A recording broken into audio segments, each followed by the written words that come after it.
అడగాల వద్దా? నీ స్వరం వినేదానికి నాకు ధన్యత దయచేయండి. ఆయన సేవకులు పంపించి, ప్రవక్తలు పంపించి మనకి హెచ్చరిక చేసినప్పుడు వెంటనే మనం ఏం చేయాలా? లోబడాలా. మన తప్పు మనకు తెలియదు దేవుని బిడ్డలారా. దేవుడు మనలో ప్రేమిస్తున్నాడు కాబట్టి తన సేవకులతో మనతో మాట్లాడుతున్నాడు. ఆయన ప్రేమించకపోతే మనతో మాట్లాడడు. మనం వెంటనే ఏం చేయాలి? ఆయన స్వరానికి లోబడాలండి.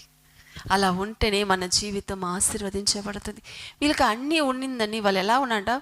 బద్ధకస్తుడుగా కూర్చున్నారు. ఎందుకు మనం పోయి పని చేసేది, మనకి ఏం తక్కువగా ఉంది, అన్నీ ఉంది కాదని. ఆఖరిగా వాళ్ళ జీవితం ఎలా అయిందండి? వాళ్ళ ఏడుపు, దుఃఖం ఎలా వచ్చేసింది? ఎప్పుడు అలాంటి పని మనం చేయకూడదు. దేవుడు మంచి కుటుంబం ఇచ్చినాడంటే దాన్ని బట్టి దేవునికి ప్రతిరోజు మీరు స్తోత్రం చెల్లించండి. నీకు దేవుడు మంచి భార్య ఇచ్చి ఉంటే దాన్ని బట్టి దేవుని స్తుతించు. మంచి భర్తను ఇచ్చి ఉంటే దాన్ని బట్టి స్తుతించు. పిల్లలు ఇచ్చి ఉంటే దాన్ని బట్టి